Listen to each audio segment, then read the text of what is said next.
nag di leen tooñ. dañu waxante dëgg.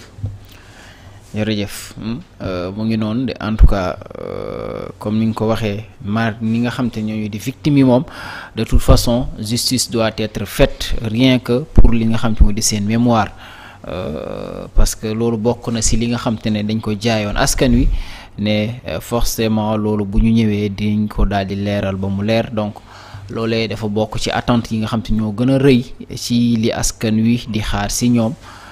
Réalisation bu ñu fu mënti defit bu justice deful liggéeyam ca mbir moomulee daanaka moo bañoon ko def xaw a yem jërëjëf Vito Gaye merci beaucoup ñu ngi leen di jaajëfal bu baax a baax Gédel Sall Binta Rasoul Cissé Limamoulaye Diop Faye yéen ñëpp ñu ngi leen di jaajëfal bu baax a baax Mané Ñancoo ñoom Siré Danso ak ñi nga xam te ñooy ànd ak ñun ñëpp Gédel Sall ñu ngi leen di jaajëfal bu baax a baax ñu daal di àddu jëme ci leneen Vito muy mbirum détournement boo xam te ne ñu ngi koy daal di tudd ci ab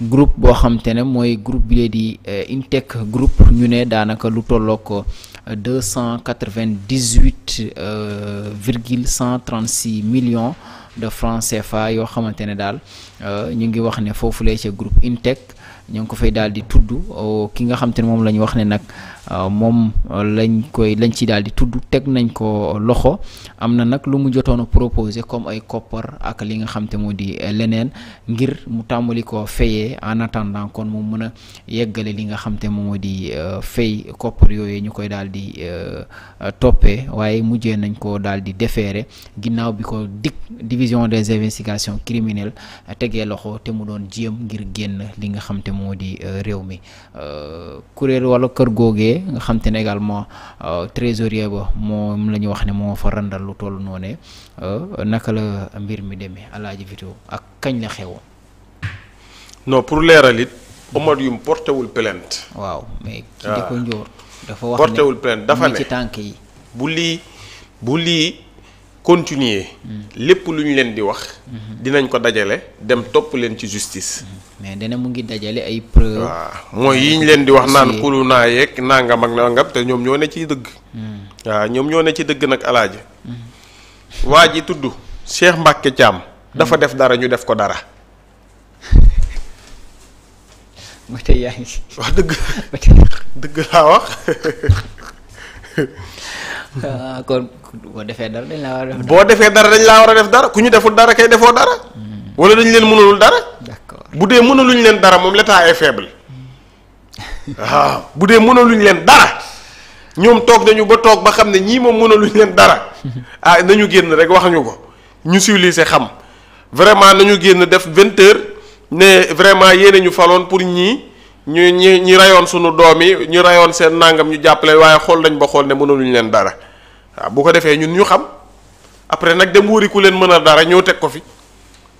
waaye bu dee yow lenn ne ñii mënal nga leen dara ba pare toog di leen seetaan mooy defuñu dara. d'accord ah ku def dara dañu lay def dara. kon nañ jublu ci ñiy def ku ñu deful dara defoo dara man loolu laa gëm Cheikh Mbacke Thiam mii dafa def dara ñu wóor ko ba gis ko def ko dara dëgg nga ma. dégg naa la. waaw Intech benn Intech groupe. muy entreprise boo xamante ne. ñu ngi ko créé 2019. mu ngi évoluer ci secteur technologie. ñu ne précisément la société s'active dans l'agrégation des moyens de paiement. et la conception des solutions digitales. maanaam. ci lay yëngatu. wàllum ut ay pexe yoo xamante ne de bal ci wàllum digital wàllum xarala yu bees yi ay moyens de paiement ay fay jokkalante xaalis yoo xamante ne ci xarala yu bees yi daal lay basé wu lay aju basé sur l'utilisation de plateformes marchandises pour le traitement de transactions financières pour les différents clients ñu ne aussi Paytech permet à un marchand de pouvoir encaisser via tous les moyens de paiement mobile. Paytech. ok Paytech benn mbir moo xamante ne la moom yow waa ji bu lay fay Wave mun nga encaisser bu lay fay Orange Money mun nga waaw moyen de transfert ko pour marchand bi la nag comme yow boo ñëwee benn gaayen yi nga yor boutique mu ne la yor nga kii nga jox ko sa Paytech Sulise ay solution digitale daal la Intech di indi pour yombal jokkalante xaalis bi comme genre Paytech bi nga xamante ne yow application la yow mu commerçant bi di am képp kuy ñëw di jënd si mun na la fayee. comme ni ñuy scanner ci boutique yi waaw comme scanner boutique yi wala genre carte. fay par carte genre affaire yooyu daal ay solution digitale daal la ñuy joxe. am na beneen bu tudd MassPay permet à une structure d'effectuer des envois d'argent en masse boobu it. MassPay boobu mun nga yónnee xaalis bu bare. Enfin, Henge by Intech sert à l'interopérabilité entre les portefeuilles de monnaie électronique présentes au Sénégal. Interopérabilité comme yow boo yoree Wave nga mun ko yónnee Orange Money wala nga jël xaalis Wave yónnee ko Orange Money comme parfois da ngay dégg ñu ne dama yor Wave ku ma mën a Orange Money ñoom ay solution digitale daal la ñuy kii ñu ne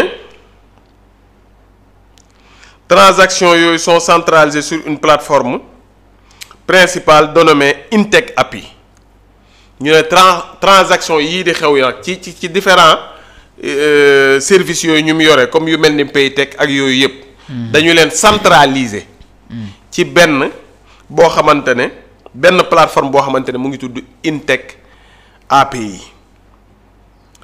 La société chaque transaction effectuée obtient une commission comme ñoom Paytech boo leen joxee bu ñu la booy utiliser Paytech yow booy fayee Paytech wala booy utiliser Paytech transaction boo def Paytech moom da ciy am commission am. si noonu lay amee xaalis. waaw ñoom Mastek day am commission am Change API tamit API day am commission am yooyu ñëpp nag xaalis boobu yëpp nag dañu ko dajale ci benn plateforme boo xam ne mu ngi tudd Intech API yaa ngi dégg. ñu ne aujourd'hui elle détient outre le Sénégal des surclasses dans 3 autres pays africains am nañu yeneen branche foofule ca pays africains yi. d'accord. mooy Bénin Mali ak Côte d'Ivoire ba ñu ko créé nag kii di Cheikh Mbacké Thiam dañu ko recruter comme trésorier moom moo chargé woon li nga xamante ne moom moo nekk le cash management. moom moo doon manipuler les flux financiers lépp loo xamante ne mbirum xaalis buy génneeg buy dugg ak buy yooyu moom mii di Cheikh Mbacké Thiam moo ko doon gérer. ñu ne ci fonction yooyu mu ko doon def ce dernier avait effectué toutes les transactions bancaires dépôt retrait moom moo doon déposer mais aussi les opérations de rechargement et de décaissement des comptes chez les opérateurs de monnaie électronique Wave Orange Money et cetera. waaw comme Paytech xaalis bi muy am Wave bi muy am Orange Money ñoom ñoo ko fay dem moom moo ko doon dem déposer xaalis bi pour seen compte yi pour ñuy mën a di ravitailler seen clients yeeg yooyu noonu yooyu yëpp moom mii di Cheikh Mbacké moom moo ko doon def. léegi nag ñu ne ci 2025 ki nga xamante ne moom moo nekk analyste financier wu société bi dafa gis ne am na ay transactions ay yónnee ak jot xaalis yoo xamante ne yu louche la yoo xamante ne xel mën na cee tey. ñu ne suspecte au niveau de la plateforme Intech AMI mu ne ndax dafa am ay montants yoo xamante ne dañu ko envoyé woon ci benn numéro boo xamante ne kii di Cheikh Mbacké Thiam moom moo ko moom ñu ne bu mu xoolee loolu ba pare kii di analyste financier ci ndimbalug ñi nga xamante ne ñoom ñoo nekk équipe bi nga xamante ne ñoom ñoo yer wàllum finance ci boobule société ak ay techniciens en interne ñu mëne seeni investigation loolu nag moom moo permettre ñu gis ne am na benn existence u transaction yu bare yoo xamante ne ay transaction frauduleuses yu bare yoo xamante ne ñu ngi koy effectuer depuis 2020 te ki ko doon def moom moo nekk ki nga xamante ne moom moo di Cheikh Mbacké Thiam ñu ne ay transaction yoo xamante ne ay dépôts déjà reçus par les bénéficiaires étaient relancés maanaam ay dépôts yoo xamante ne comme man ma envoyé xaalis Mouhamed Ba waaw kii dafay nuroo kii joué crédit ma envoyé non sérieusement laayel Bijou day nuroo Albouri ma envoyé ba pare envoyé waat ko waaye bu ma koy envoyé waat nag ci sama numéro laa koy yónnee waaw benn transaction boo xamante ne da koy def ay ñeenti yoon ñeenti yoon rejouer parce que am na benn bouton boo xamante ne bouton rejouer la ñu ne des transactions de dépôt déjà reçues par les bénéficiaires étaient relancées par ce dernier pour recevoir les fonds sur ces 4 numéros de téléphone waaw ay transfert yoo xamante ne dañ koy def ba pare mu relancer waat transaction yooyu pour nag mën a jot xaalis boobu ci ay numéro boppam moom te fekk fay nañu sax ki nga xamante ne moom mooy client bi ba noppi. Pour ce faire, comme il avait accès à la plateforme Intech API, Cheikh Mbacké Thiam cliquait juste sur le bouton rejouer. Comme moom amoon na plateforme bi dafa am benn bouton rejouer mooy benn envoi boo noppi boo def ba pare amaan na beneen bouton boo xam ne ci plateforme la nekk rejouer mooy ndax ñu defaat ko. moom daal foofu rek lay ñëw na tuxaaj bouton bu yëf ya tukk. mu dugal ko ci comptam. siwlisam xool géejam. Également, il envoyait des fonds toujours sur ces 4 numéros de téléphone à partir des plateformes Intech API, VI, l'ancienne plateforme centrale et Intech Compta, plateforme pour les règlements des dépenses de la société sans instruction de la direction. ñu ne lii yëpp moom da ko doon def te waa direction bi joxuñu ko li nga xamante ne moom moo di aval. ñu ne d'après rapport d'investigation bi. Le mis en cause a reçu sur ces numéros bi ñu dajalee lépp li nga xamante ne jot na ko ci numéro am yooyu 4 numéros de téléphone am yi xaalis baa ngi toll ci 298 millions 136 mille 39.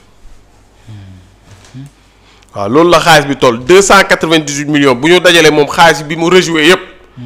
rejoué ba gannaaw ba ñuy joué ba pare yii mu rejoué yëpp toll na ci 298 millions 136 mille 39 francs.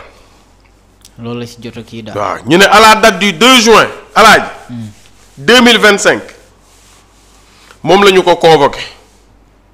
2 juin bi passé. waaw moom la ko direction bi convoqué. ok. pour un entretien pour nag direction bi woo ko di ko laaj lii lan la moom yaa ngi dégg.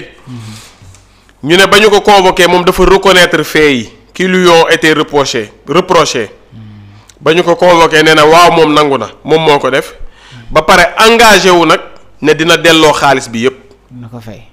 ñu ne même jour bi. dafa remettre Intech Group jox na leen ñoom en espèce xobbet cash un montant de 85 millions 516 mille francs même jour bi ko waa direction bi woowee di ko laaj waaye lii nu mu demee moom nangu na. ñu mu feeñee daal ba pare ne la di laa leen fay ba mu jeex tàkk ñu ne même jour bi laal na leen 85 millions. delloo na leen 516 mille francs. la ñu ne même jour bi tamit alaaji mu jox leen beneen montant wu 1,850,000 boobu nag ci compte Orange Money la xaalis bi nekkoon mu envoyé leen ko même jour bi tamit mu jox leen un montant wu 275,000 francs bii ci compte Wave am la nekkoon waaye jeexul ci fay bi ba tey teg na si ñaari woto benn bi Kia Sportage année 2016 ñu ngi ko évaluer ci 8 millions de francs CFA beneen bi Renault Kana année 2023 ñu ngi ko évaluer ci 13 millions de francs CFA alaaji ñu ne ci même suite yi Cheikh Mbacké Thiam waatal leen ne dina def lépp lu ko war pour rembourser li des léegi nag ca 298 millions yi 136 000 39 yi la ca des gannaaw bi mu joxee lii ba noppi muy 85 millions yu teg 516 000 ak benn 1 million 850 000 benn 275 000 ñaari oto benn bi di jar 8 millions benn bi di jar 13 millions li des ci xaalis bi moom moo nekk 189 millions 485 000 39 francs ba moom mu nga fa ba tey rek. bi mu leen waxee nag dina leen jox li des alaaji ca la ñu gëj a gisee nag mu def effort ñu ne mais depuis lors aucun effort n'a été fait en ce sens conduisant la direction à porter plainte à la DIC. bi mu leen na dina leen rembourser li des deful benn effort gaa ñi dem porter ko plainte bi ñu ko interroger Cheikh Mbacké Thiam reconnaître na qu'une partie des faits bi ñu ko reproché waa DIC nag bi ñu ko convoqué moom léegi nag bii moom benn partie faits yi rek la reproché benn xaaj daal ci li ñu ko wax ñu ne il a expliqué qu'en tant que trésorier de la société ses fonctions étaient le traitement des appels de fonds, le suivi des opérations bancaires, le traitement des demandes de remboursement et le traitement des dépenses pour le fonctionnement de la société. Il a déclaré qu'il effectuait tous les retraits et dépôts bancaires ainsi que toutes les opérations de rechargement et de décaissement des comptes chez les opérateurs de monnaie électronique. Ba pare ñu ne ainsi reconnaît-il pour pouvoir détourner les fonds. Comme il avait accès aux différentes plateformes, il relançait après quelques jours avec juste une clic sur le bouton rejouer. Lii laa leen wax sànq. Figurant sur la plateforme centrale Intech API, les transactions de dépôt déjà reçues par les bénéficiaires effectuées à partir de ces numéros de téléphone. ñu ne toutefois nié na nag avoir utilisé les plateformes Intech API-V et Intech Compta pour envoyer de l'argent sur ces différents numéros sans instruction de la direction. waaw nee na lii yëpp daal moom mi ngi ko doon def waaye nanguwul ne da ko doon def sans instruction de la direction moom daal moom jàpp na ne peut-être dañ ko doon digal mu def ko moom nangu na waaye daal benn xaaju mbir mi rek la nangu. bi ñu ko laajee nag yow ñeenti numéro yi nga yor te numéro yi di jot yooyu les transferts yi nga xamante ne ay transferts frauduleuses la kan moo ko moom mu ne il a répondu que les deux étaient souscrits à son nom mu ne ñaari numéro yi moo ko moom mais dit-il yeneen ñaari numéro yi ci turu rakkam la ñu nekk rakkam boobu mu ngi Côte d'Ivoire bi ñu ko laajee ci li nga xamante ne moom mooy montant wu xaalis bi Cheikh Mbacké Thiam mu ne a dit qu'il devait d'abord vérifier les transactions concernées avant de s'y prononcer bañ ko laajee mu ne moom daal laataa muy prononcé wu dafa war a vérifier transactions yi ba pare ñu wan ko mu xool ba pare mu soog a confirmer. Interrogé sur l'autre partie de l'argent détourné il a répondu l'avoir utilisé à des fins personnelles waaw nee na bañ ko laajee tamit xaalis bi loo ko doon doyee mu ne daal ay mbiru boppam la woon. D'accord. À la question de savoir s'il connaît avoir signé la lettre de reconnaissance des faits, il a répondu que celle-ci aurait été rédigée par la direction qui l'aurait forcé à la signer. waaw moom daal ba mu demee daal ma ngay xeex ak direction ba mu jàkkaarloo waa direction bi nangu na lépp waaye ba mu demee dig nag nanguwul benn partie bi la nangu waaye nanguwul leneen li. ok ba mu demee lettre boobu nga xamante ne moom signé woon na ko. muy lettre de reconnaissance des faits bi nga xamante ne moom signé woon na ko biñ ko laajee nee na waa direction bi ñoom ñoo ko forcé mu signé ko dans tous les cas cette affaire tombe mal pour Intech Group. Elle intervient au moment où Air Sénégal qui réclame des créances a procédé à des saisies dans les comptes de la société logée à Ecobank Sénégal et à Coris Intech Group qui conteste ces saisies a introduit une requête devant le tribunal de commerce qui devait appeler le dossier le 11 août dernier. Lii daal moo xew ci diggante Serigne Mbacké Ndiaye Serigne Mbacké Thiam ak kookee nga ak ñooñee nga xamante ne ñoom ñooy waa Intech Group. Jërëjëf Alaaji jërëjëf Alaaji Vito ñu ngi lay jaajëfal bu baax a baax yegg nañ ci cappaandaw li ñu ngi lay sant di la gërëm bu baax a baax gërëm mbokk internet yi ñu doon gunge yëpp merci à Biboulaye Touré Ndeye Awa Ndiaye Muslim Alaaji Traoré at Xaan Lo Maam Jaara Sarr yéen ñëpp ñu ngi leen di jaajëfal bu baax a baax Ndeye Awa Ndiaye yéen ñëpp Binta Rasoul Cissé Pro Even ñoom Soda Maxem yéen ñëpp nga xam te ni ñi doon gunge si